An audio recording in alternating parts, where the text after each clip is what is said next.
Muito obrigado por receber o CVG dentro da SUSE. Eu acho que, aliás, tenho certeza de que quando a gente idealizou o café, era para a gente cumprir o nosso propósito, o nosso slogan de conectar o nosso mercado. Eu acho que trazer os eventos do CVG para dentro das Beneméritas traz o mercado para conhecer as empresas que compõem esse mercado. E também com isso a gente consegue uma coisa muito boa, que é a gente vê uma mescla das pessoas mais experientes do mercado e com as pessoas jovens que já estão trabalhando muito no nosso mercado. Então acho que a gente consegue cumprir esse propósito de conectar o mercado e de trazer conhecimento. Falando hoje então de Resseguro, obrigado pelo trio, o quarteto de feras aí que vão falar sobre Resseguro, que é muito importante para o nosso mercado, e o mercado como um todo, eu posso dizer, tem um conhecimento ainda superficial da importância de todas as possibilidades que o Resseguro ajuda a impulsionar o nosso mercado. Então, mas temos o Renato, nosso diretor de Relações com o Mercado, mestre de cerimônia oficial. Eu vim aqui só para atrapalhar, mas era para dar bom dia para todos vocês e agradecer a presença. Obrigado, Márcio. Bom dia, meu pessoal, tudo bom com vocês? Chegaram bem? Gostaram do café? Suzy, cumpriram com louvor. O café é extremamente agradável. Bom, vamos lá, né? Hoje nosso assunto é Resseguros. Quando nós começamos a idealizar esses cafés com o CVG São Paulo, com o intuito sempre de conectar o nosso mercado, nós pensamos em temas que não estão no dia a dia do corretor de seguros, que não estão no dia a dia das pessoas que lidam diretamente com o nosso mercado. Então não poderíamos deixar de fora o Resseguro, que é uma coisa tão importante, né, Márcio? E a gente acaba não se atentando a isso no dia a dia.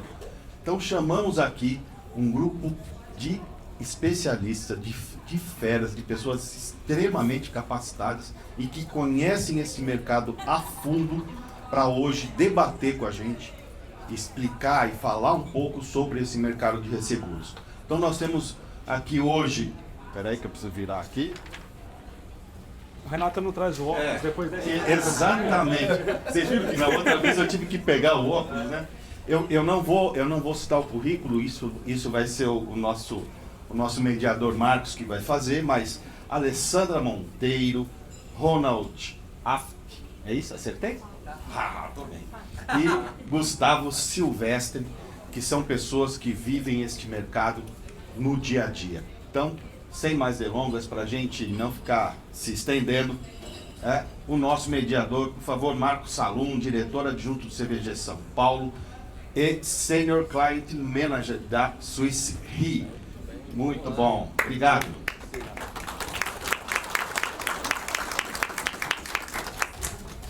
Muito bem, sejam todos bem-vindos aí ao nosso segundo café CVG São Paulo, e hoje com o tema Resseguro e Resseguro de Vida, com 3 especialistas aqui.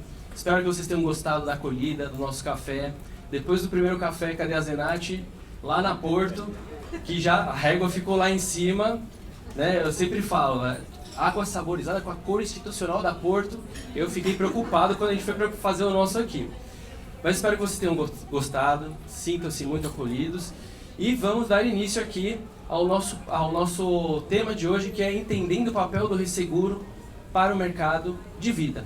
Então trazemos 3 grandes nomes aqui do mercado, 3 especialistas, que com certeza vão enriquecer o nosso debate aqui.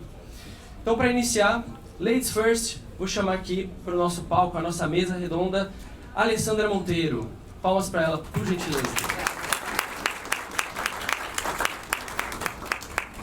Alessandra Monteiro, diretora de subscrição de vida e saúde da Austral Resseguradora, palestrante, professora e coautora no livro Mulheres do Seguro. Atua há 25 anos em seguros, resseguros e previdência, em gestão de estratégia e planejamento, negócios, produtos, processos, projetos e pessoas, dos quais 18 anos em cargos de liderança. Seja bem-vinda. Muito obrigado, Ade. Em seguida, chamo o nosso convidado, Ronald Kumafá. Por favor. favor, aqui do meu lado. Vamos lá, currículo do Ronald.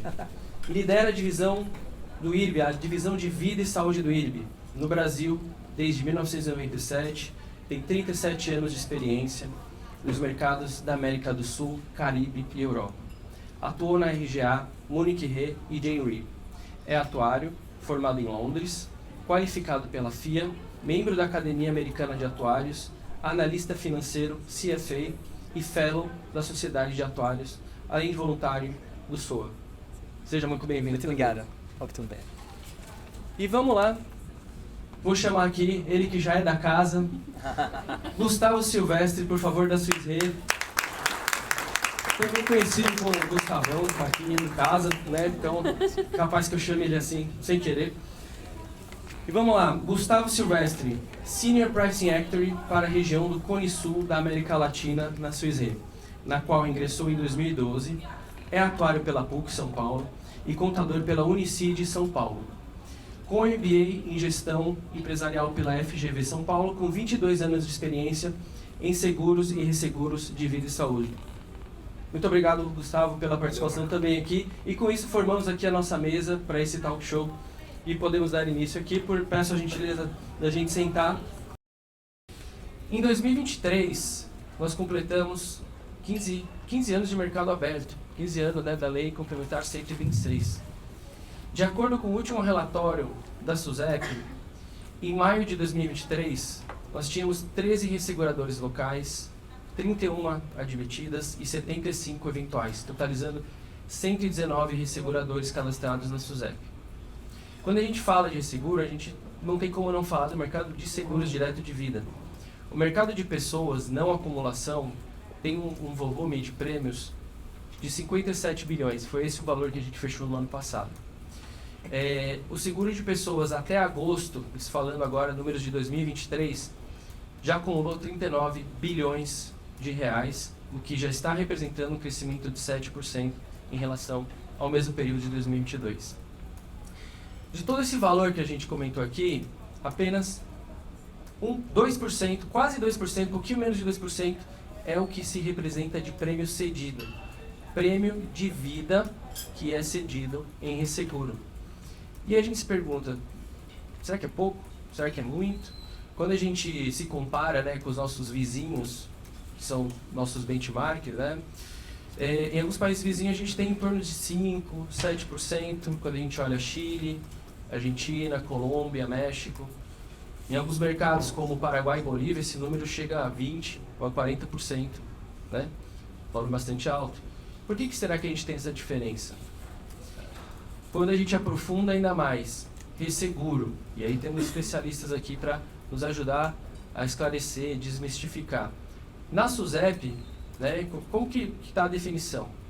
Abre aspas, resseguro é a operação de transferência de risco de um acidente com vistas à sua própria proteção para um ou mais resseguradores através de contratos automáticos ou facultativos. A gente fala do segurez, né? A gente tem o ressegurez também. E o que significa isso na prática? Então, temos hoje aqui os especialistas. Eu vou passar então primeiro para a Lê, comentar um pouco suas percepções, o papel do resseguro na sua visão, Lê. Por favor. Obrigada, Marcos. Bom dia a todos. É um prazer estar aqui, agradecer ao CBG pelo convite. E a nossa anfitriã também, a Swiss Re, pela recepção que a gente teve aqui. E acho que assim, esse assunto é um assunto que acho que a gente tem que trazer sempre à discussão. O resseguro é uma ferramenta que nem todas as seguradoras utilizam, eu acho, da melhor forma. Não tirou todo o potencial que o resseguro tem, principalmente para a vida. O resseguro ainda é muito associado apenas à capacidade. Então, isso para os grandes riscos fica muito claro. Mas para o seguro de vida, onde a gente trabalha, né, principalmente aqui no Brasil, um mercado que não é tão comum você ter grandes somas seguradas, capitais muito altos, a maior parte do nosso portfólio no Brasil ainda é de seguro de vida em grupo, o seguro de vida individual tem crescido, mas ainda não chegou ao mesmo patamar que a gente tem no vida em grupo. Então, o mercado não demanda tanto o resseguro de vida, ainda também porque você tem... As seguradoras brasileiras são muito fortes em termos de patrimônio, de solidez financeira, um pouco diferente do que acontece em outros países aqui da América Latina, e acho que esse é um assunto que a gente vai discutir aqui depois. Então, acho que o objetivo aqui hoje é principalmente discutir de que forma nós, os seguradores, podemos apoiar mais os nossos clientes seguradores. Não só com capacidade, mas com proteção para eventos catastróficos. A gente teve aí uma pandemia, epidemia, que não é enquadrado como um evento catastrófico, mas teve um impacto grande no mercado e talvez tenha despertado aí a questão da importância das apólices de seguro de vida para a população em geral.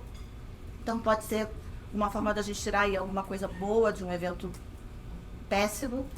E o ressegurador pode apoiar com treinamento, com ferramentas de subscrição, com N fatores ali de troca de expertise para impulsionar a carteira, né, da seguradora, porque você, quando vira o ressegurador de um cliente, você é praticamente um sócio dele, né? Então, de quanto mais aquela carteira cresce, o ressegurador ganha também. Então, o nosso objetivo é apoiar cada vez mais.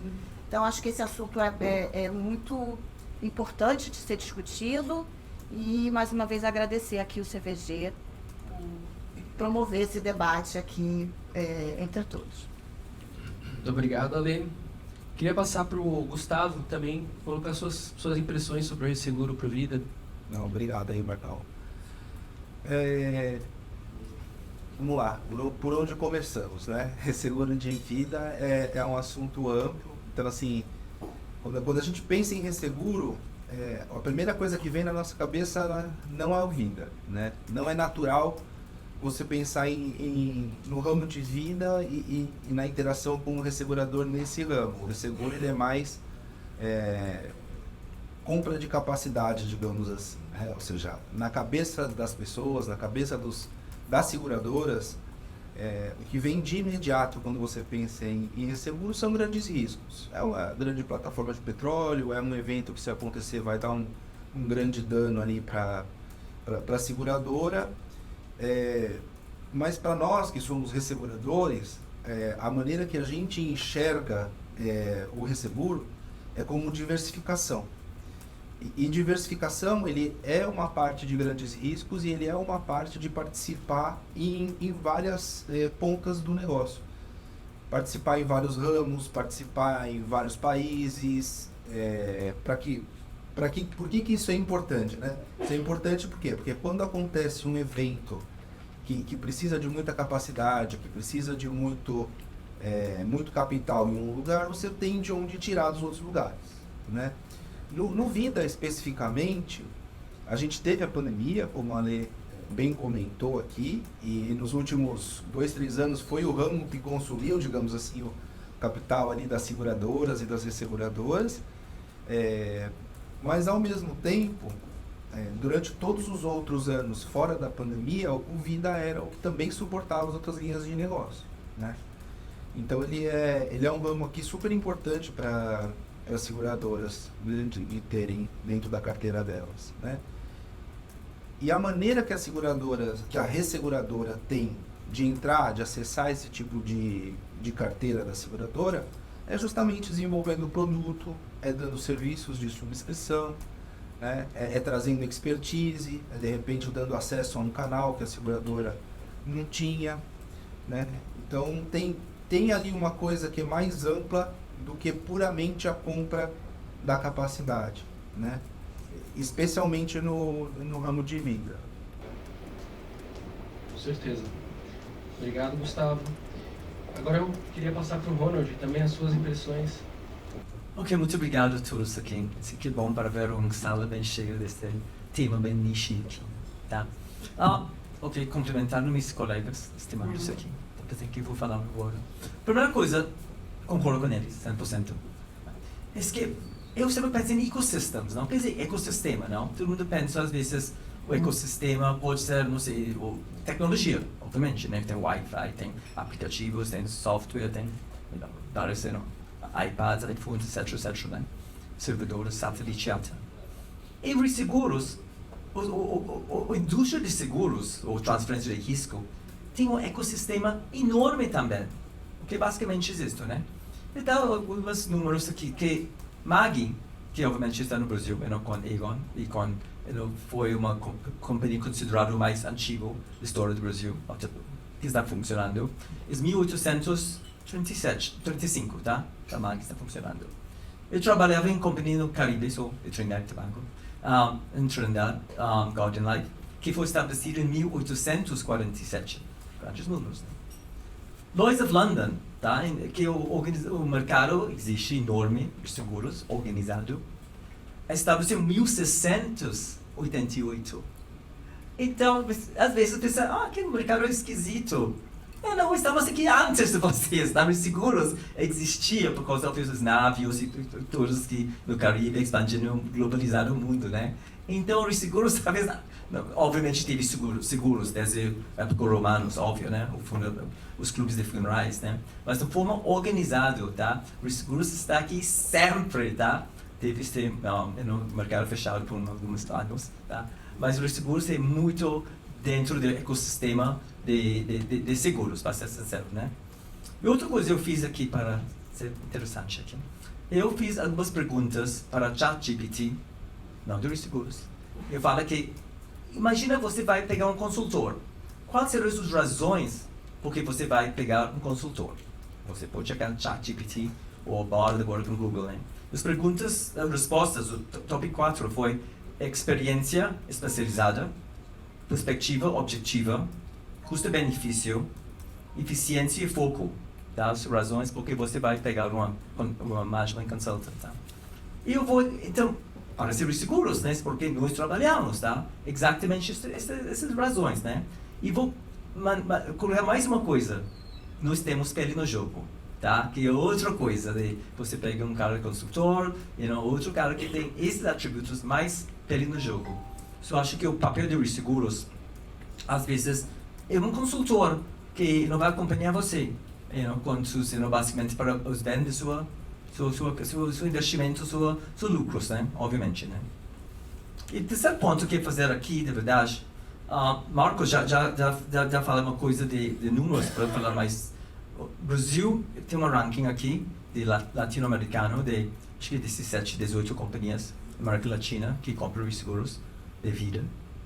O Brasil é o menor, é 2%, tá? Tem companhias, Colômbia, que é um país bastante interessante em vida, 16%, tem números maiores. Mas o Brasil tem 2%, né?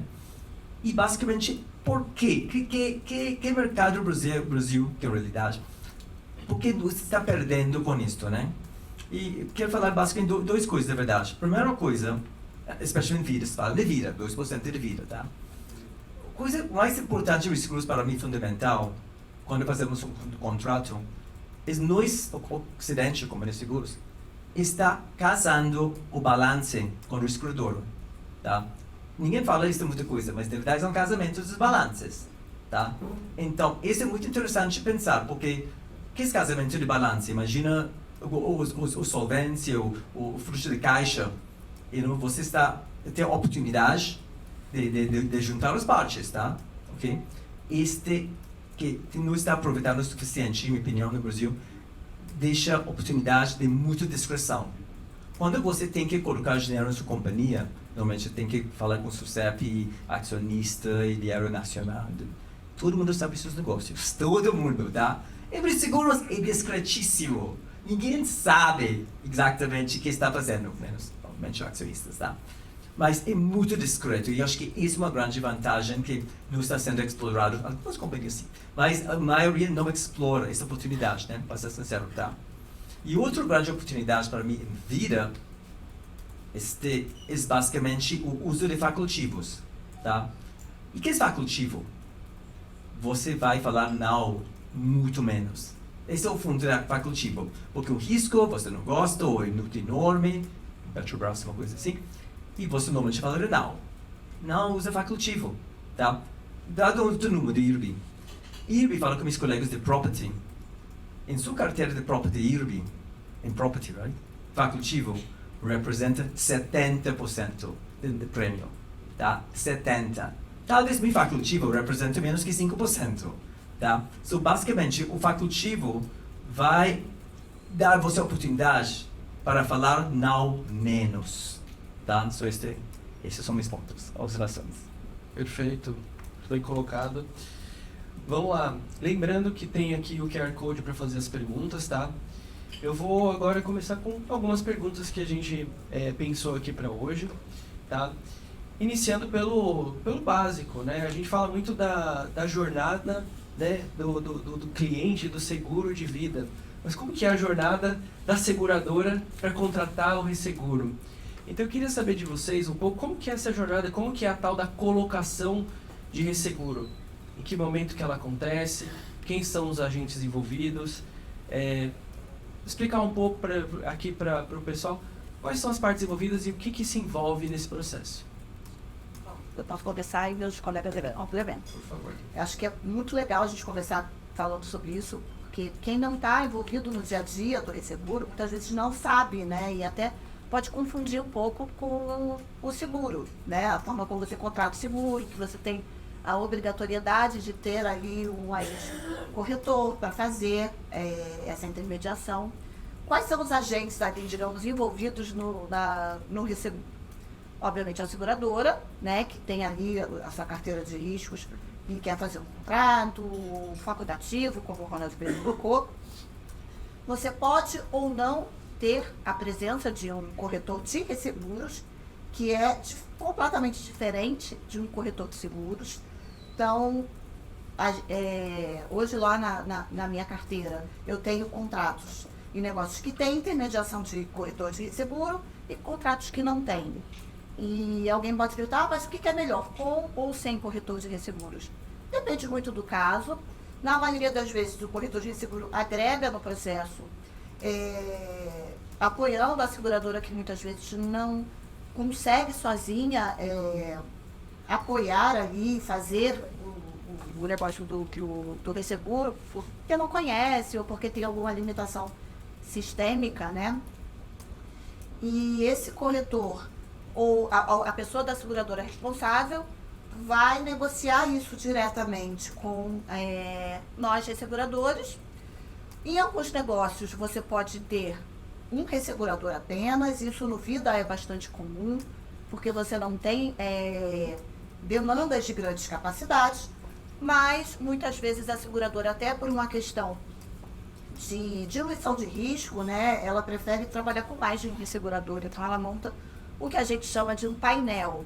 Então ela vai escolher ali, por exemplo, 2 ou 3 resseguradores para ela trabalhar, vai dividir os percentuais entre eles e com isso, muitas vezes dentro da política de gestão de riscos dela, ela prefere dessa forma para ter ali uma diluição do risco.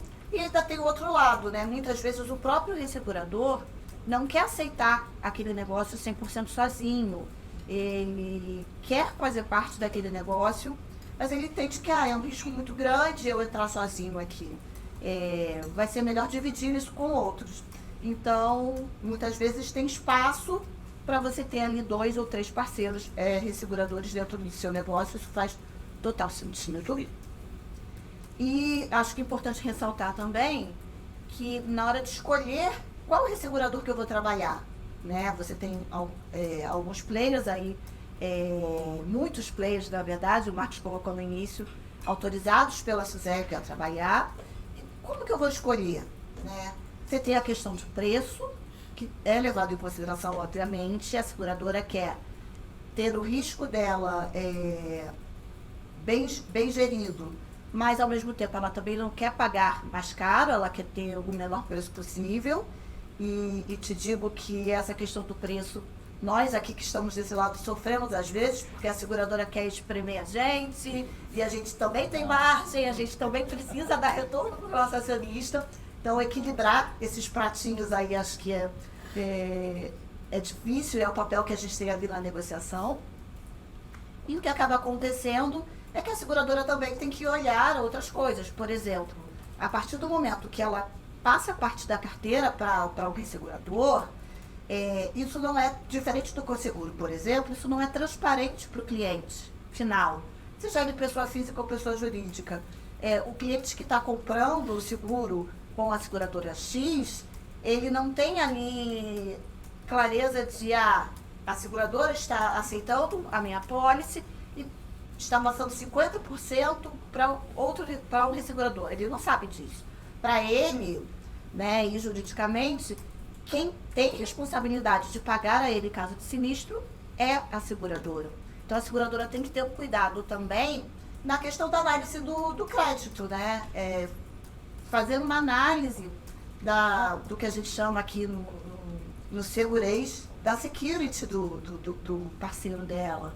Porque muitas vezes eu estou comprando uma pólice por um prazo mais longo e eu tenho que ter o mínimo de certeza de que daqui a X anos aquele ressegurador vai estar ali de pé para pagar a minha parcela, para eu poder pagar o meu cliente final. Então você tem aí várias partes envolvidas na negociação, não é só preço, e tem aí a figura, além da seguradora, do corretor de resseguros e do ressegurador. Isso. Vamos ter comentado? Ótima discussão, obviamente. Os pontos concordo. Dois pontos que quero basicamente incluir as coisas que, do nosso ponto de vista de uso de corretor no corretor, isso é uma frase muito simples. O cliente sempre tem razão. Tá? Então, basicamente, estamos acompanhando os desejos do cliente, para se colocar direto ou pelo intermediário, obviamente. A segunda coisa, a Alessandra falou do painel de resseguros, depois do fim do monopólio. Tem vários painéis atendidos, tá? Estamos aqui para discutir ideias para desmistificar o seguro de vida um pouco. Sempre em risco no Brasil existe uma exceção. Sempre um jogo de futebol, chega um time de futebol, assim, Fórmula 1, quem sabe. Então, sempre tem uma coisa acontecendo. Então, quando temos que escalar, até eu tenho que escalar os meus chefes, falo que pergunto, nós somos líderes ou não? Essa é a pergunta básica, tá? Porque quando estamos sendo flexível, quer saber, cara, temos 10% do contrato, temos 90%, tá? Essa é uma grande diferença, tá? Então, às vezes, você pode entrar no contrato painel, basicamente, meu ponto, escolher o líder é super importante, especialmente se você quer aceitar se chama acertos especiais, tá? Aceitações especiais, tá? Se você tem apetite dessa coisa, e como eles que tem, como eles que não tem, não? Óbvio, né? Todo mundo no mercado tem. Mas o líder é muito importante, porque às vezes ele tem que saber, ele é rápido, e ele é flexível, e ele tem autoridade para às vezes acertar grandes riscos meio fora do comum. Só fazer um comentário rapidinho também aqui, do que nós falamos da escolha do líder é super importante, porque você precisa, né? Quem ia trabalhar na área técnica, tem sempre ali um comercial, né, no seu cangote ali, e aí, eu quero sentar, eu tenho meta, e muitas vezes até é interessante, a gente sempre comenta, que às vezes o comercial não conhece o ressegurador, e só conhece a gente, às vezes, por lado ruim, porque eu sei que às vezes a seguradora não aceita o risco e coloca a culpa na gente. O ressegurador não aceitou, então eu infelizmente não vou aceitar.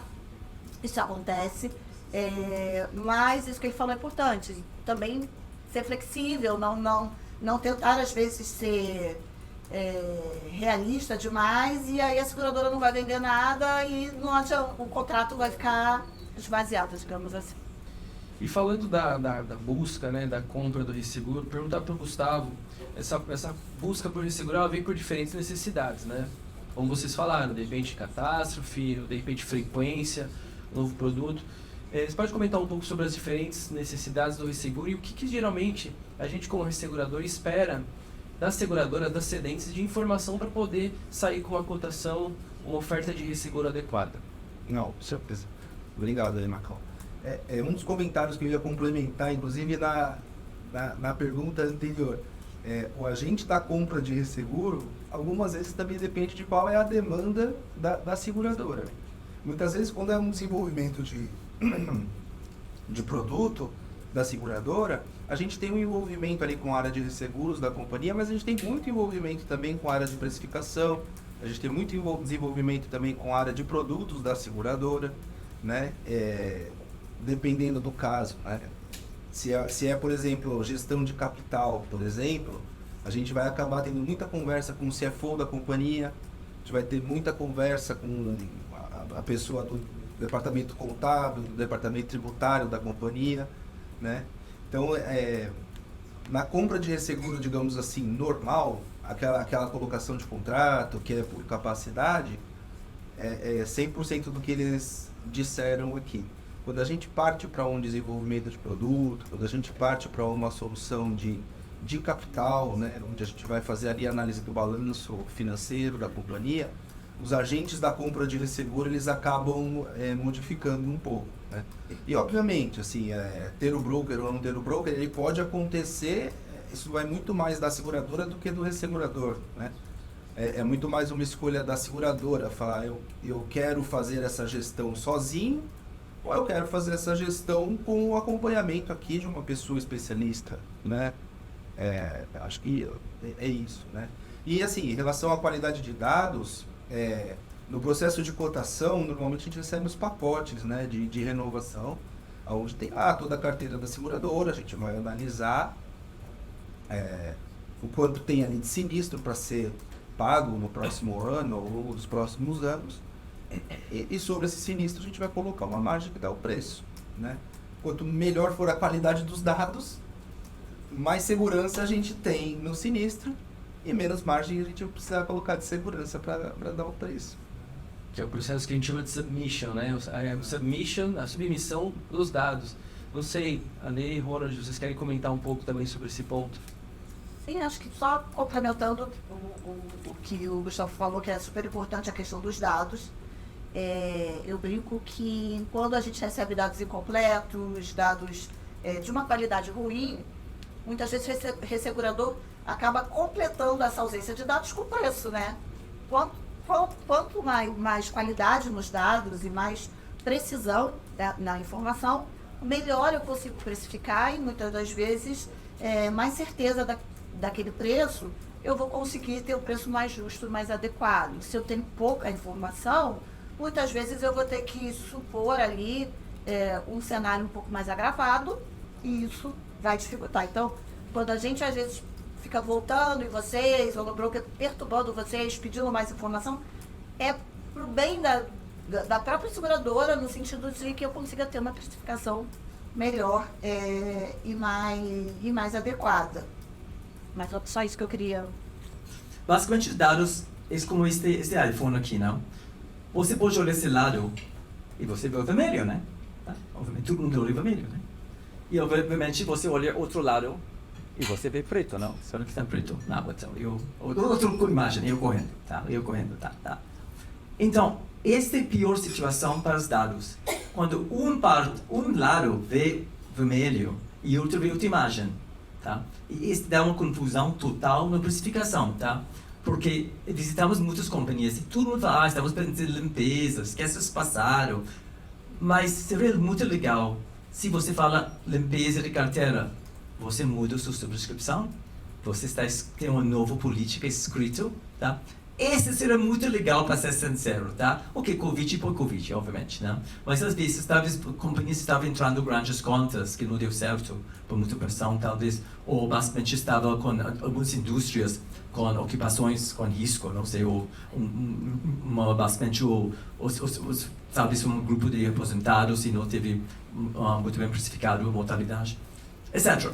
Não importa qual. Então, seria muito legal se você pode acompanhar ou dar um texto, ou chamar uma ligação, Zoom, Teams, explicando os desvios, tá? Porque, como a Alessandra falou, vai ter margem, tá? Então é difícil. Então não quero... As duas partes têm que olhar vermelho ou olhar preto, basicamente, tá? Transparência é chave, tá? Então, na dúvida, escreve texto. Exatamente, até porque quanto mais dúvida, mais assumptions, e de repente as assumptions podem carregar, né, e acabar prejudicando a cotação. Muito bem, então a gente falou da colocação, que é o primeiro passo, né, a busca do resseguro, o apoio do broker, as partes envolvidas. E uma vez colocado o resseguro, a gente tem o dia a dia da operação, né? E a gente sabe que o resseguro do vida é uma linha de bastante dia a dia, vamos colocar assim, é bastante intenso. não é só a renovação e até a próxima renovação a gente não fala mais. A gente dialoga bastante e temos aqui vários subscritores aqui, né, que não me deixam mentir que existe muita interação no que diz respeito às aceitações especiais, aos facultativos, etc. Então eu queria perguntar um pouco como que é o dia a dia de um contrato, tá? O ressegurador ele participa da operação, tem algum tipo de ingerência, como são definidos os critérios de subscrição e de quem é afinal a palavra final para aceitar um risco no contrato de seguro de vida. Gustavo agora. Começar? Tá bom. Por gentileza. Bom, vamos lá. Temos algumas camadas aqui para falar sobre isso. A primeira delas é a gente entender quais são os limites de um contrato de resseguro, né? Então, quando a gente faz um contrato de resseguro, o que basicamente a gente faz é a gente dá autoridade para a seguradora subscrever riscos acima do limite técnico dela, né? E subscrever riscos acima do limite técnico dela, digamos assim, ela tem uma retenção de, sei lá, R$500 mil, ela vai poder subscrever sozinha até 3 milhões, e ali acima de 3 milhões entra o ressegurador, entra a opinião do ressegurador, né? Que é o que a gente chama de riscos facultativos dentro do contrato, né? O ressegurador ele vai ter essa ingerência na aceitação de um risco ou não acima do limite de subscrição que ele dá para a companhia, né? A partir daquele limite, digamos, de 3 milhões, a aceitação ela é do ressegurador. Abaixo disso, ela é da seguradora, né? E o ressegurador, obviamente, vai acompanhar a decisão da seguradora. Para poder acompanhar essa decisão da seguradora, é muito importante aqui o que os meus colegas também comentaram, a gente entender como que é a política de subscrição dessa empresa, né? Que tipo de grupo ela está entrando, que tipo de risco ela está querendo colocar para dentro da carteira, né? Nessas somas mais altas, como tem um risco de 30 milhões, de 50 milhões, não tem muito por onde fugir, né? A gente tem que analisar, primeiro, o interesse segurável, se tem interesse segurável na compra daquele montante, e segundo, a condição médica da pessoa que está comprando, que é basicamente a de seleção. Se eu sei que eu estou doente, eu vou lá, vou comprar um seguro para logo em seguida poder sinistrar, né? Ou uma fraude, de repente, evitar uma fraude ali, é super importante a gente analisar esses dois itens, né? Então, a gente está aqui comentando muito a parte da flexibilidade, autoridade e aceitação. Sempre que a gente recusa um risco, nunca é agradável para a seguradora, né? Nunca é legal você voltar para o seu cliente e falar, olha, vou ter que limitar seu capital, você não vai poder comprar o seguro. Mas no momento do sinistro, quando a gente evita um sinistro ali de 30 milhões, de 50 milhões na carteira da seguradora, eu vou te dizer que dá um certo prazer.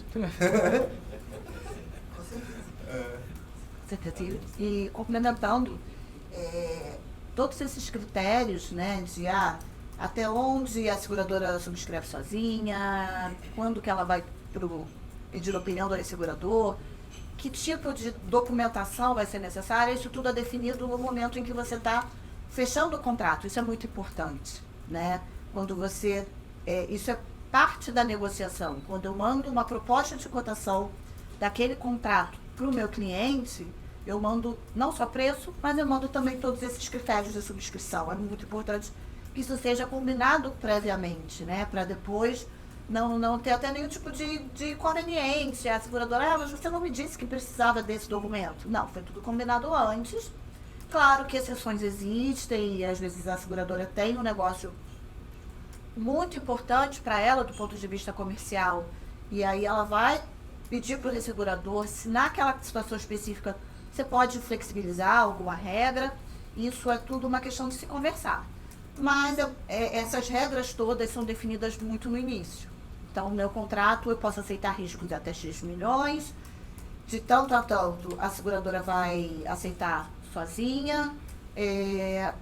Um serviço muito importante que os resseguradores oferecem são os seus manuais de subscrição. Então, é importante falar, né, os resseguradores acabam tendo mais experiência do que muitas vezes a seguradora na aceitação, porque eu não trabalho com um cliente só, eu trabalho com vários, então às vezes uma situação que acontece com a sua seguradora e é inédita, já aconteceu com outras e eu sei de que forma a gente pode tratar. Então a gente tem os nossos manuais de subscrição que a gente também disponibiliza para que a seguradora possa consultar, então os subscritores têm esse acesso, o que ajuda muito a que os riscos dentro dessa autonomia que ela tem, ela tenha também ali material de apoio. E o que vem para o resseguro avaliar, a gente também sabe da importância, né, daquelas aceitações, como o Gustavo falou, é muito chato até para a gente também, quando a gente precisa recusar alguma coisa, a gente sempre tenta ali alternativas para aceitar, de repente, não dá desse jeito, mas se você mudar isso aqui, eu consigo. E a gente tenta também ser ali mais rápido nessa análise, porque a gente sabe que a seguradora tem ali o prazo de 15 dias ao todo para aceitar ou não um determinado risco, e a gente não quer ser um empecilho ali dentro, um cotovelo dentro do processo, a gente quer ser ali o parceiro de vocês. E então, é muito importante que lá no início na negociação esteja tudo alinhado, tudo às claras, tudo bem escrito no contrato, para que isso flua de uma forma mais natural. A seguradora já sabe o que tem que pedir, quem é o responsável por aquela aceitação, e nós também sabemos até onde a gente pode ir. E a palavra final, eu digo que é ali uma combinação ali entre a seguradora e o ressegurador, tentando chegar ali num denominador comum. E Ronald, a gente vê, né, um aumento das somas seguradas, né? Acho que até depois da ascensão das assessorias de investimento, o seguro de vida, né, sendo associado junto com grandes patrimônios, o que a gente chama de jumbo sums, né, as somas jumbo. Como que você vê essa tendência dos capitais mais elevados? Ok, vou falar muito interessante que acontece no mercado de verdade. Vou usar um extremo exemplo, que é umas companhias americanas que não funcionam mais no mercado brasileiro, então posso falar, abrir aqueles que eles deixam bem nervoso, e acho que não só eles, outras companhias multinacionais não adaptam o Brasil, a cultura do Brasil. E teve 3 pontos que basicamente eles ficam meio diferentes. Quer dizer, quando você está aceitando grandes riscos, tá, tem que entender a cultura do país. Tá? 3 coisas que sempre eles fez comentários. Elon Musk, que obrigado, simplesmente. Elon Musk é um PJ, tá? E todo mundo reclama que Elon Musk não paga impostos. Porque Elon Musk não tem dinheiro, ele tem um grande fundo, ele exatamente pega o que ele gasta. O salário dele é muito baixo, como o Warren Buffett. Este deixa multinacionais doidos às vezes. Como o cara disse que ele ganha 5 mil por mês e ele quer 20 milhões de reais, tá? Mas ele é um PJ. Eles não entendem isso. Para mim, eles entendem PJ e Warren Buffett, ou Elon Musk, eles entendem isso. Mas com um cara que não é Elon Musk ou não é PJ, tá? Eles ficam muito confusos essa coisa. Tá? Quando você não declara seus bens direitinho e mostra que você merece 200 milhões de reais de seguro, eles ficam doidos. Segunda coisa, eles não gostam de helicóptero. Não gostam de helicóptero de jeito nenhum. Ele quer saber as trajetórias do helicóptero, quantas vezes o helicóptero, o tamanho do helicóptero, todos os helicópteros, tá? Cara, helicóptero ele faz quando ele quiser, né? Pior avião, mas tudo bem. Helicópteros são bem na Rússia, helicópteros, tá? Que não é comum fora do Brasil, né? Helicóptero, sim. E a terceira coisa, que você vai ficar muito curioso agora, motocicletas. Não gosto de motocicletas, tá? Quando você é feliz da vida declarando, você tem 5 motocicletas, oh my god, já cai, invalidez, impossível invalidez. Impossível, tá? Morte talvez, tá? Mas invalidez não nem pensa. Então, essa é uma coisa que tem que adaptar a cultura, sabendo que avião, helicóptero, cara PJ, mas não é o que, né? Cara é rico mesmo, tá? Faz um googlezinho ali, CEO de blá blá blá. Então, essas coisas, acertando grandes riscos, é interessante. Mas outro número que eu dar a vocês, nos Estados Unidos, você sabe esse número, só 10 riscadoras no mundo aceitam jumbo risk nos Estados Unidos, só 10. E 5 deles inclusive realmente, representa 85% do mercado de jamburas. Então, é bem elite. Isso com certeza, minha companhia vou falar, com certeza vamos usar uma parceria estrangeira se vamos entrar em grandes riscos, porque até mais nos Estados Unidos, só 10 resecuradoras oferecem jamburas. E 5 grandes dominam 85% do mercado e muito niche, muito. E obviamente tem muito interesse nesse, mas com certeza eu vou fechar parceria com uma das 5 para entrar no mercado. Muito bem.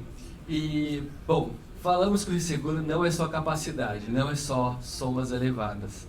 E vocês muito bem colocaram aí os serviços adicionais, né? Os novos produtos, serviços, tecnologias.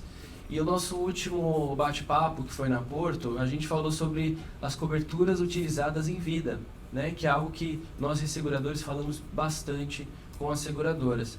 Eu queria que vocês comentassem um pouco sobre a experiência de vocês com o desenvolvimento de produtos e outros serviços que os resseguradores prestam. Começando aqui, acho que assim, hoje é um dos grandes serviços, né? Acho que isso o Ronald colocou no início, de enxergar o ressegurador como uma consultoria, e acho que é o trabalho que os resseguradores fazem muito bem, que é dar todo esse apoio como um consultor mesmo, aquilo que eu coloquei. A sua companhia quer desenvolver um produto novo, que muitas vezes não tem experiência nenhuma, né, naquele produto, mas o ressegurador já trabalhou aquele produto com outros clientes. Então a gente tem uma experiência, seja daqui, seja de fora, para ajudar, apoiar a seguradora nesse desenvolvimento. Então acaba sendo um serviço que muitas vezes melhor do que você contratar um consultor externo, use o seu ressegurador para isso, né? E o que a gente ganha com isso, né? Muitas vezes um produto novo que nem demandaria uma capacidade de resseguro, a seguradora vai repartir uma parte daquele produto com o ressegurador, porque foi ele que apoiou esse desenvolvimento. Então é uma forma de nós, resseguradores, ajudarmos o mercado a se desenvolver, a fomentar e crescer o bolo, e a seguradora ter acesso aí a toda uma expertise. Outra questão que Marcos colocou, a questão, por exemplo, de tecnologia, né? O nosso mercado está evoluindo cada vez mais para o uso de tecnologia, venda digital, a geração nova que está surgindo, eles muitas vezes querem ter uma contratação do seguro dele de uma forma mais tecnológica, sem necessariamente ficar ali falando com alguém. Eles preferem falar com a máquina mesmo. Eles nasceram nessa cultura, e a venda digital acaba sendo muito importante. E a seguradora nem sempre tem capital, tem caixa ali para investir, de repente, numa ferramenta para apoiar ela ali nesse processo de venda, de subscrição. O ressegurador também pode ser um parceiro, né? Porque como o ressegurador trabalha com várias seguradoras, ele consegue fazer um investimento, de repente, numa ferramenta de subscrição automática, numa ferramenta diferente, e oferecer aquilo para várias seguradoras, e com isso ele dilui ali o investimento dele, e para a seguradora é muito melhor do que ela investir sozinha naquilo, ela ter ali o parceiro. Então, acho que um dos maiores ganhos que as seguradoras têm ao ter um parceiro ressegurador é isso, é esse apoio nesses serviços de novos produtos. E uma coisa que a gente tem percebido aqui no mercado do Brasil, o seguro de vida deixou de ser só o seguro de morte e validez. A gente tem tido cada vez mais demanda por seguros de uso de vida, como o Marcos colocou, seguros com coberturas de saúde, mas que não são planos de saúde dentro do vida, as doenças graves, cirurgia. Isso tem sido ali uma demanda grande, e acho que o ressegurador tem esse papel de apoiar a seguradora nesse processo todo aí de desenvolvimento. Eu concordo plenamente aqui com o que a Alessandra falou, né? Assim, a gente tem muita discussão de produto, e aí produto, obviamente, envolve as coberturas que a gente utiliza em vida, né? Então, com a dificuldade, digamos assim, de pagamento de plano de saúde e de contratação de plano de saúde individual, o que muitas pessoas optam é por um seguro indenizável, um seguro que vai cobrir o câncer, um seguro que vai cobrir uma hospitalização, que vai cobrir uma cirurgia, e além do câncer, né? Assim, dentro do produto de doenças graves, o câncer é o principal, mas cada seguradora vai querer ali fazer a diferenciação do seu produto, né? Vai querer incluir, de repente, uma doença, vai pedir definição de uma doença para o ressegurador. Aí o papel do ressegurador é ajudar a seguradora a fazer a melhor definição possível para aquele tipo de inclusão que ele quer fazer e verificar se as taxas que estão sendo praticadas ali pela seguradora são suficientes ou não. E muitas vezes buscar taxas, né? Buscar a incidência de um tipo de doença, um tipo de cirurgia para poder desenvolver o melhor produto para a seguradora. E expandir o mercado, né? Como a Alessandra bem comentou. Isso ajuda na expansão do mercado como um todo. Por mais que para nós isso seja um serviço, digamos assim, não traz grandes volumes para o ressegurador, isso ajuda a fomentar o mercado, isso ajuda a fomentar as vendas e isso ajuda finalmente a seguradora a se diferenciar das demais, né? É aí que entra o papel do ressegurador nas vendas, né? Duas coisas, concordo. Quando você pensa, por que um seguradora compra os seguros? De verdade tem várias razões, mas tem duas principais razões. Uma se chama o efeito Real Madrid. Significa, se você pegar Real Madrid na sua carteira, você de repente precisa de seguros de severidade, tá? Porque sua carteira não é mais homogênea, tá? Tem esses enormes sumos segurados, tá? Pelo amor de Deus, compra os seguros não proporcional, tá? Basicamente, para sua exposição vai ser bastante nivelado, né? Não vai ter essas grandes montanhas, sua carteira. E outro, Real Madrid. Outro, para mim, é você tem medo de pisar na bola com sua precificação, tá? Você vai entrar, bom exemplo, invalidez, tá? Invalidez, talvez você nunca fez invalidez, tá? Parcial ou total, você é parcial, tá? Então você talvez não tem base de dados, tá? Então, cara, tem um segurador ajudar você com esse produto, que você não sabe, pelo menos tem 4 olhos olhando esse preço também. Pode errar, mas vai ter um amigo que vai apoiar você também. A segunda opção é que, às vezes, você tem ótimas estatísticas de invalidez, tá? Vai entrar. Mas, às vezes, o novo produto pode mudar as estatísticas. Se você entra em coisa de... Muito bom exemplo, teve um produto em câncer em Coreia do Sul que foi lançado. De repente, todo mundo teve câncer no isso é true, todo mundo. Você pôs Google. Coreia do Sul, número 1 no mundo em câncer de tiroide, tá?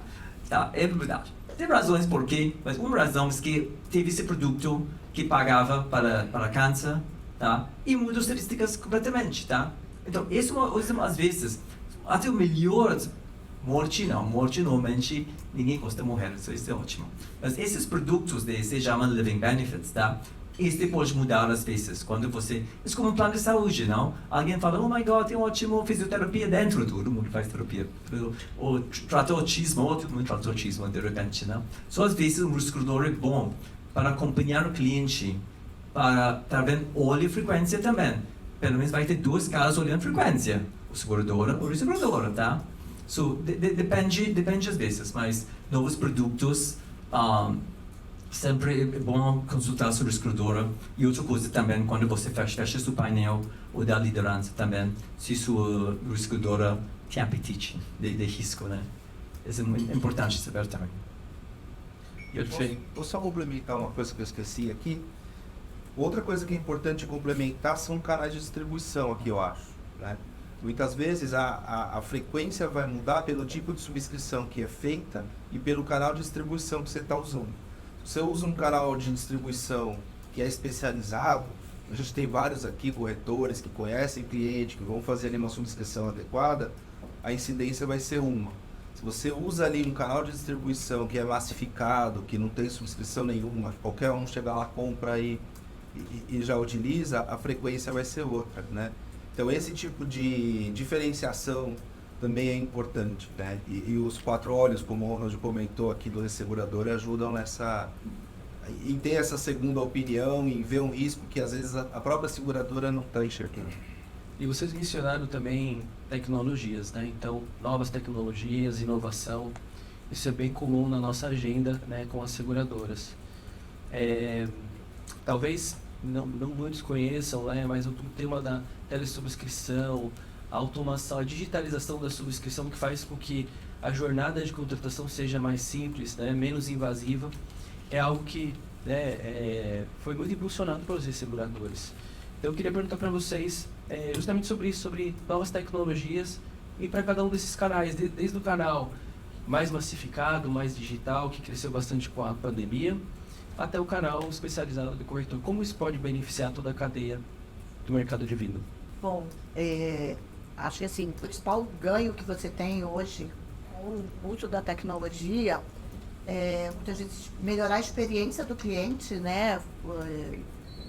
A gente pensar que a contratação de uma pólice de seguro de vida há um tempo atrás envolvia papéis e mais papéis, você preencher ali muito material, todo aquele papel, que obviamente você não pode abrir mão de tudo, mas a gente está caminhando para um mundo, né, sem papel, muito mais digitalizado, e acho que todos os seguradores aqui estão investindo em tecnologia. Então, se eu posso proporcionar para o meu cliente, de repente, em vez de ele preencher uma declaração de saúde, que é um documento muito íntimo, né? Você está colocando ali coisas suas privadas.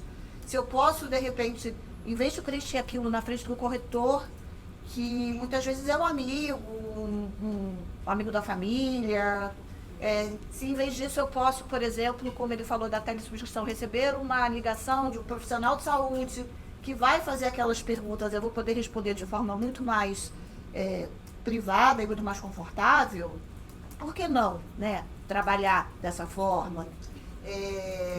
O Gustavo colocou aqui que você tem alguns canais onde você não consegue realmente fazer nenhum tipo de subscrição, porque é um canal muito massificado, às vezes um balcão de uma loja, uma coisa que tem uma venda muito rápida.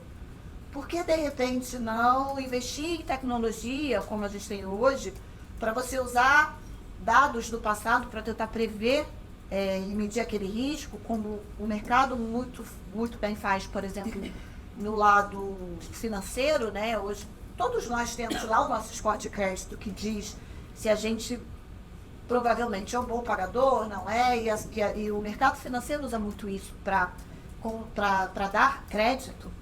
Por que não ter algo, como a gente tem hoje, um modelo preditivo, para tentar estimar se aquela pessoa tem um risco maior ou menor de morrer, ou de ficar inválido, etc.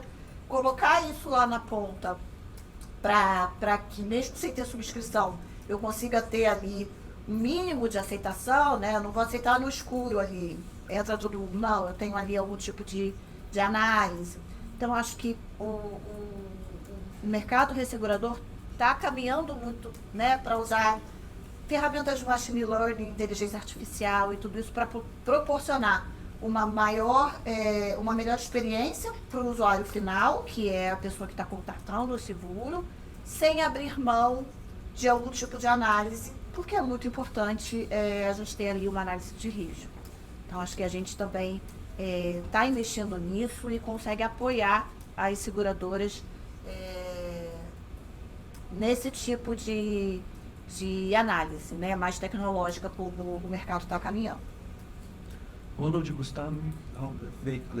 Eu concordo 100% com o que a Alessandra está falando, e assim, em termos de tecnologia, a gente tem várias pontas de tecnologia aqui. A gente vai desde ajudar o canal de distribuição a fazer essa venda e essa jornada do cliente, quando a emissão ela é garantida. E na outra ponta a gente tem ali os manuais de subscrição que o segurador oferece, automatizados ou não, né?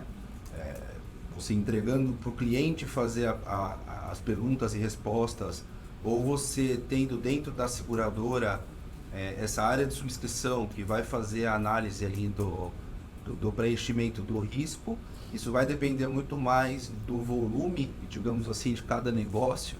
e do quanto tem de venda, se faz sentido ter essa automatização ou não, mas são tecnologias que assim, os resseguradores eles oferecem geralmente para os seus clientes e que estão disponíveis, né?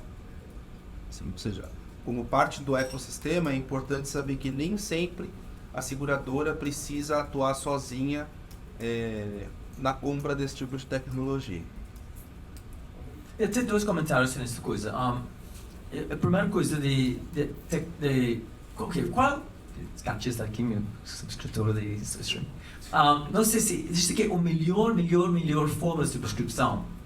Não é tecnologia. Eles mandam em seguro de vida. Mandam o cara para a academia e ele corre, tá? E olha o que acontece com o coração. Isso é barato. Mas ninguém vai, tá? Só esquece esse dia, tá? O segundo, ótimo, é pegar exame de sangue, obviamente, né? Esse é o meu caro no Brasil. Mas essas são as melhores coisas. Mas esquece, ninguém vai para a Fleury tirar seu sangue ou não gosta e esquece esse tempo. Tá? Esquece. Então, obviamente, utiliza a descrição, é ótimo para as conveniências, está oferecendo conveniência, dado que as alternativas não são muito boas. Então, obviamente, fraude, tudo que está gravando as pessoas, eu sou um grande fã deste filtro, obviamente, está colocado lá, e obviamente, se alguém quer fazer fraude, tem descrição, não vou lá, outra companhia. Só acho que agrega muito valor no processo de subscrição. Não tem muito downsides. Outra coisa que eu quero falar, tem um monte de companhias, até no Brasil, que falam, não, vamos pegar Instagram de pessoas, ou Waze, ou tudo essa coisa, e vamos dar você um preço, eu vou agregar o carro ou não, tá? Então, porque eu tenho minhas dúvidas nesse processo. Porque em saúde, gosto de saúde muito, até o automóvel tem um monte de acidentes. A máquina pode aprender. Em vida você vai morrer uma vez, tá? Então, coitada da máquina, demora a aprender. Não você tem melhor ideia do mundo de Instagram, de Waze, de Facebook, post que está colocando. Cara, está perfeito, talvez. Mas se pisa na bola, em 10 anos, ups, fizemos erro, né? Tá? Então, de verdade, esse é um grande problema em vida, tá? Em automóvel, talvez funcione melhor, porque a máquina aprende rapidinho, tá? Então, sempre quando a pessoa fala essas coisas, não, esse novo sistema, vamos olhar isto, o trajetório do carro, o GPS, e vai indicar a mortalidade ou mobilidade. Porque, coitado da máquina, não vai aprender, tá? Então, se você tem, em vida, tem algumas limitações, por causa esta tecnologia que a gente está pensando. Tá? Tem agora nova tecnologia olhando o seu rosto, né? Tem até que plus aqui. Tem uma interessante, está na internet. E você pode tomar suas fotos. O que eu gosto muito disto, saúde, é tendências, não? Eles podem olhar sua gordura, ou se você está estressado. E nós hoje, acho que a tendência é interessante, né? Mas esse é o sonho de muitas companhias, para ter uma foto e dar você um preço. Acho que é super complicado, mas obviamente acompanhando em saúde. Se você está engordando muito, está ficando muito magro, pode olhar sua pele. Mas é impressionante, este aplicativo que a Plus usa, que é uma versão barata, de graça da internet, eles medem sua pressão. É impressionante e funciona. Eu vou fazer mais uma pergunta antes da gente entrar nas perguntas de vocês. Tá, lembrando, QR Code está na tela, tá? A gente falou de resseguro como capacidade, falou de resseguro como serviço, desenvolvimento de produto, tecnologia, inovação. E tem um terceiro pilar que também é bem importante, a gente vem falando cada vez mais, que é o resseguro como ferramenta de capital. O que vocês têm para compartilhar com a gente sobre esse fim do resseguro como ferramenta de capital? Acho que dos 3 pilares, esse é o menos utilizado no Brasil, né? E é um dos principais, na verdade, para as seguradoras aqui do Brasil usarem. Né? Porque requerimento de capital, o assunto, ele tende a ficar só mais importante daqui para frente, ao longo dos anos. Né? Então, é como a seguradora ela vai gerenciar o capital dela. Como a gente já comentou aqui no começo da apresentação, bom, se é uma multinacional, ela pode pedir capital de fora. Se é uma empresa nacional, ela tem algumas opções. Ela pode pedir para os acionistas injetarem capital. O resseguro, geralmente, ele fica esquecido, digamos assim, nessa área de gerenciamento de capital. E ele é uma fonte relativamente simples e barata de ser usado pelas seguradoras, né? Então, é uma área aqui a ser explorada, né? É uma área que, particularmente, a gente aqui está tentando aproximar, né, as seguradoras, conscientizar a importância que tem para a seguradora de gerenciar melhor o capital delas, né? Pagar menos imposto, ter a solidez financeira, digamos assim, do balanço dela ou dos anos mais estabilizado. Muitas vezes liberar capital para outras operações, então às vezes a seguradora quer entrar num negócio novo, comprar balcão de algum parceiro, e muitas vezes ela não enxerga o ressegurador como aquela pessoa que pode ser meu parceiro, né? Usar o resseguro como uma ferramenta para isso. Então, em vez de ir lá bater no meu acionista para pedir dinheiro, por que não usar o resseguro para isso, né? Ter essa análise. Muitas vezes as seguradoras não fazem uma análise adequada, eu acho, na definição, por exemplo, dos limites de retenção. E é uma discussão que os resseguradores podem também ajudar, entender ali qual a retenção mais adequada para a minha carteira, de forma que eu tenha uma boa gestão do meu capital, um controle do risco, e que seja bom também para o ressegurador e eu consiga ter ali um preço adequado no meu resseguro. Então, acho que o mercado está começando a ver, eu percebo nos últimos anos, tem chegado mais demandas desse tipo de operação para os resseguradores, mas ainda muito incipiente. Lá fora isso é muito mais, acho que, usado e difundido. Mas acho que está começando. Com certeza, dois pontos basicamente falando destes números, em que os Estados Unidos, eles passam quase em vida, os seguros de vida. Os seguradores quase passam 40% de seu prêmio para os seguradores, e em Inglaterra 50%, exatamente 50%, que eu leio. Exatamente pelo capital, ponto final. E cada solução, cada produto financeiro e seguros é feito à medida, não? Existe no sistema financeiro, no cartão de crédito, cheque especial, até vai para a bolsa, né? Você vender um debênture no mercado. Existe um rango enorme de cheque especial para um debênture no open market. As duas coisas, não? Mas os números dos Estados Unidos e Inglaterra, os enormes sessões de seguros, basicamente existem. Está usando a balanças dos seguradores de forma mais eficiente. Perfeito. Muito bem, então vamos iniciar aqui as perguntas que vocês mandaram, tá? Eu já tenho aqui algumas. A primeira está direcionada aqui para a Lê, tá? É do Silas, da Sampremed. E ele pergunta sobre quais os pilares, produtos, nichos e canais novos que podem ser explorados para ajudar as seguradoras a crescerem no Vida e, consequentemente, ajudar o resseguro a aumentar a sua participação. Obrigada pela pergunta. Acho que hoje a gente percebe assim no mercado um crescimento em duas áreas, eu vejo.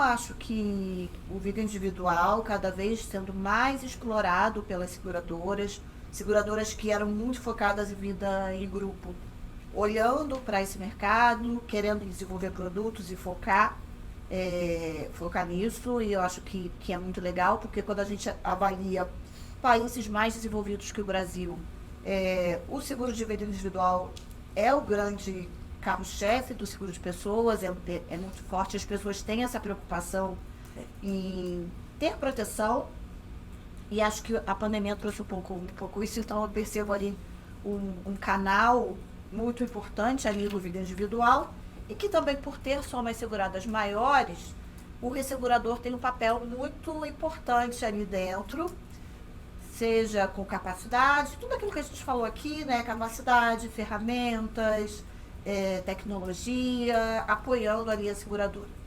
E vejo também um caminho aí muito grande também no mercado de afinidades, né? E é interessante porque é um mercado de afinidades.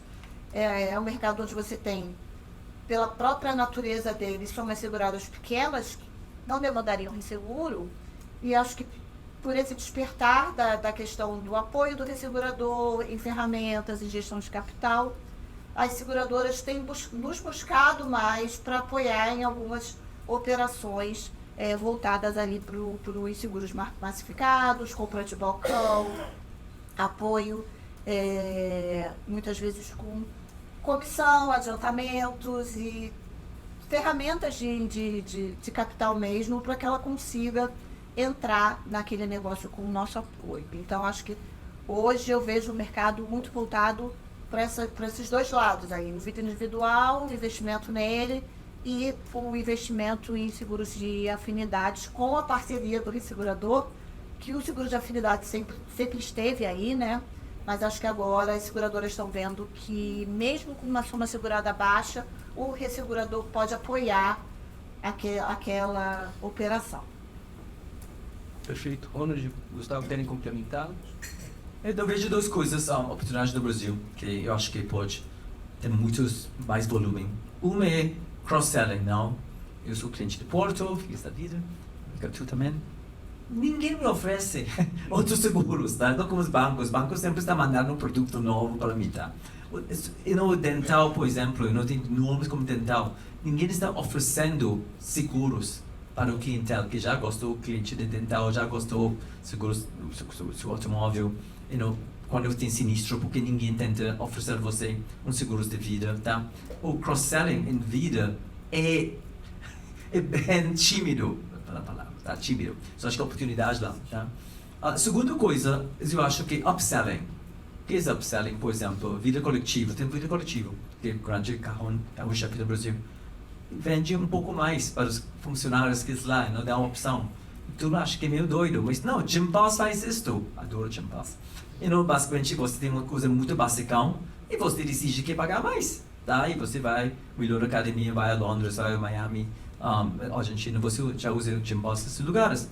Então, negócios, tá? Então, essas duas coisas, de cross-selling e também upselling, que eu acho que temos, se chama em inglês, worksite marketing, ou benefícios suplementares. São duas áreas que não estão exploradas. Outra não explorado, está meio aberto de lei.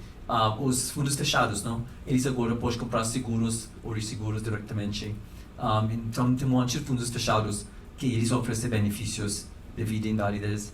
E, tecnicamente, eles podem olhar o custo de um seguro ou os seguros também, né? Para ver se vale a pena, então, para afetar a solvência deles. Eles têm fundos fechados mesmo, não tem novas entradas. Então, deveria, mas não tem lei. Eles podem continuar com seus benefícios. Mas eu acho que é outra área não explorada também. Sem dúvida. Eu concordo com os meus colegas, eles falaram muito bem. Acho que assim, se a gente olhar para o mercado de seguros de vida no Brasil, ele é dominado pelo vida em grupo. Né? E isso tem um motivo histórico, tem hiperinflação, enfim, ninguém comprava seguro de vida individual, a gente não tinha produto de vida individual antes. Hoje a gente já tem. A gente já tem uma oferta relativamente grande de produtos de vida individual, mas a gente ainda precisa aumentar essa capilaridade, digamos assim, do seguro e da importância, né? Fazendo exatamente cross-selling, upselling, como o Ronald comentou bem aqui, e expandindo a oferta através de vários canais digitais, canais tradicionais. Acho que assim que a gente consegue aumentar o bolo. Perfeito. Tem uma pergunta aqui do João Paulo Botecchia, da Fintrack, para o Ronald. Ronald, que falta faz o seguro Universal Life no Brasil e por que ainda não temos? Que eu saiba, o Receita Federal, não? Que eu saiba, está travado lá, tá? Mas, que eu saiba, então fala que o Receita Federal tem que, basicamente, não? Eu sempre acho que dá para fazer um jeito brasileiro com esta coisa, com PGBL, VGBL e peculio também, né? Acho que certamente é possível, não vai ser igual, mas dá para fazer uma coisa lá, né? Para ser sincero, mas Receita Federal travou, não sei por quê. Tem que tropicalizar isso. Você pode tropicalizar, sim, mas pode. E tem algumas companhias que têm algumas coisas parecidas, tá? Então, eu acho que, eu não entendo porque tem mais produtos tropicalizados. Isso eu não entendo, para ser sincero. Mas eu acho que é boa ideia. Até quando você tem PGBL e VGBL, eu tenho. Não, é difícil, até companhias, talvez para falar isso mais agressivamente, oferecem um pecúlio, não? Porque eu acho que o pecúlio é um ótimo benefício que senta acima de PGBL e VGBL, não? Seguros de vida. Mas até isso eu não sei. Não sei. Talvez falta de começar alto. Talvez. Não sei. Eu tenho uma pergunta aqui do Arthur Mascarenhas, da Gallagher. Fala sobre a pandemia. Realmente um tema muito importante. A Lê comentou. E eu acho que existe um consenso de que a pandemia realmente aumentou a consciência, né, de necessidade de proteção. Aqui o Arthur ele fala da preocupação das seguradoras, risco de capital frente a uma nova pandemia. Então eu queria um pouco a percepção de vocês sobre o que foi a pandemia, né, da visão de vocês, como que a gente pode auxiliar o mercado com essa preocupação.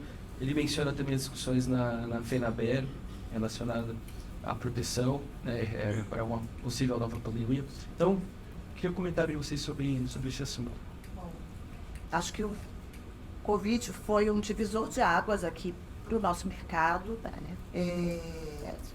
A gente não tinha pandemia há muito tempo, não uma dessa magnitude, uma coisa tão globalizada, digamos assim. E os contratos de resseguro do Brasil tem, na verdade, uma característica que é diferente dos outros mercados, que é ter uma exclusão de pandemia, epidemia, sendo que nos outros países, em geral, você não tem essa exclusão, né?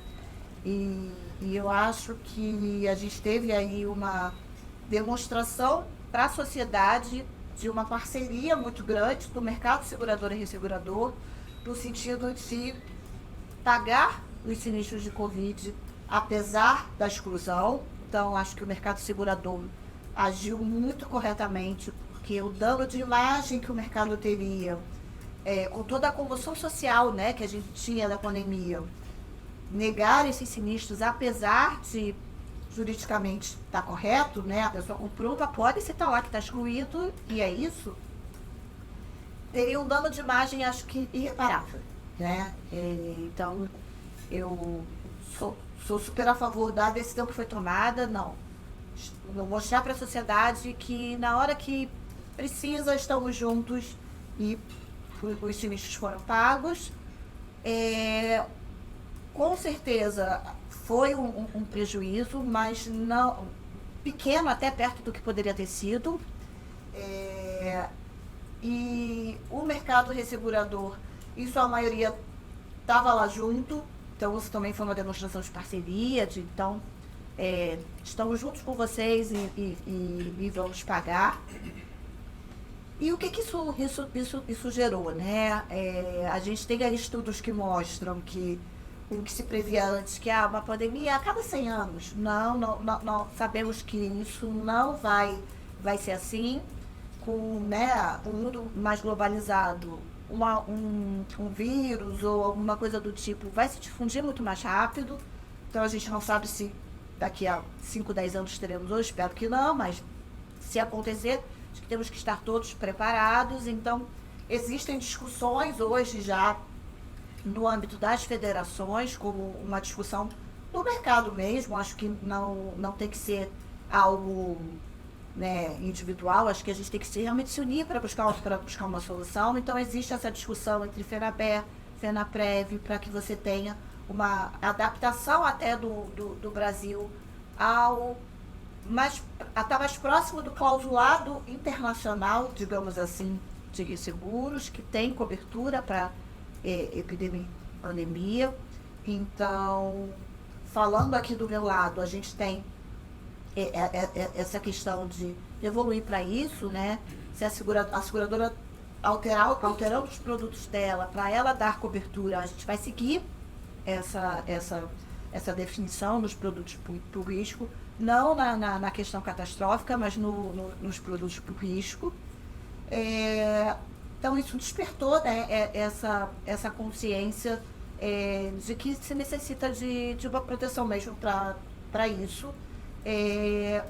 Hoje, como os contratos ainda têm essa exclusão, tem tido cada vez uma maior procura, muitas vezes, da seguradora, querendo uma cobertura específica para cobrir pandemia e epidemia. E é até interessante falar que você tem mercados, principalmente no Lloyds, né, que é o berço do resseguro. Você tem sindicatos especializados em oferecer esse tipo de cobertura. Então, nessas horas, é importante você conversar com um corretor de resseguros que tenha condições de te ajudar se você quer buscar uma cobertura. Mas acho que o nosso mercado está aí, em pouco tempo, estar adaptado ao que se pratica lá fora, e acho que essa exclusão vai deixar de existir. Perfeito. Concordo 100%. Perfeito. Gustavo também concorda. Concordo com o que a Alessandra falou, assim, a gente, no âmbito lá da FENABER, que a gente começou a discutir, ou que as seguradoras trouxeram para a gente como ideia, foi vender um produto exclusivamente para a pandemia, né? Não tirar a exclusão das apólices, mas colocar um produto e falar assim, eu quero vender esse produto aqui, e você compra para a pandemia.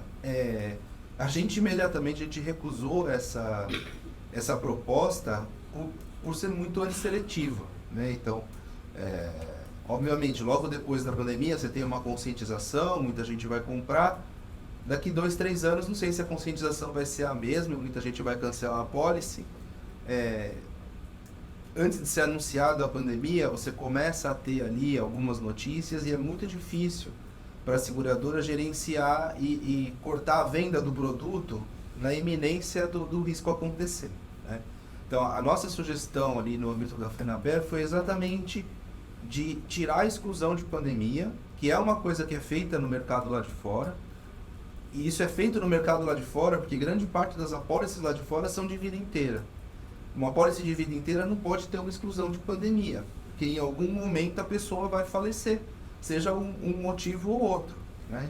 Então, você não pode falar assim, eu te vendo um produto que é vida inteira, mas eu excluo se você morrer por uma determinada razão. Não existe isso, né? Então, em geral, também fica esquisito você falar assim, no vida inteira eu te cubro e no vida temporário eu não te cubro, ou no vida em grupo eu não te cubro.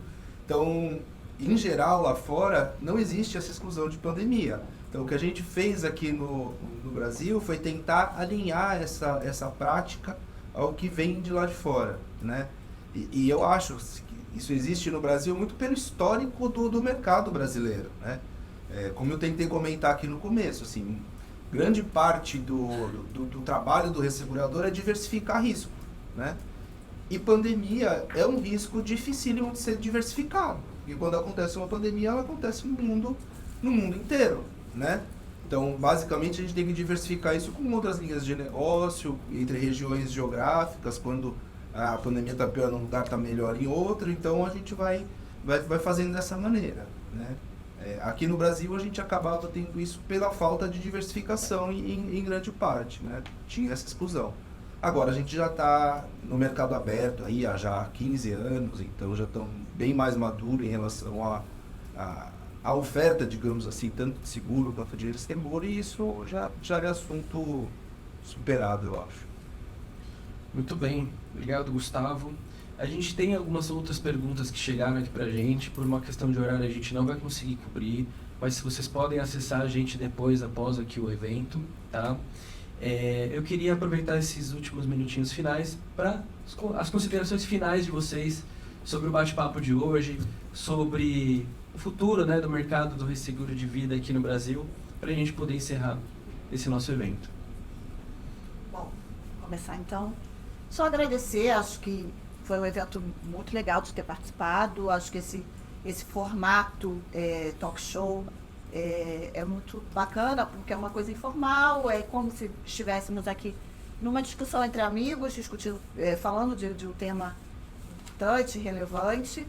Agradecer mais uma vez o CVG pelo convite, a Suíça Re pela acolhida aqui, tão calorosa aqui na casa de vocês, e colocar à disposição as perguntas não respondidas, se alguém quiser depois conversar, trocar uma ideia sobre o assunto. Acho que a gente tem aí, já até brincou, né, nas reuniões que a gente teve prévias para alinhamento, que esse assunto aí rende um evento de um dia inteiro.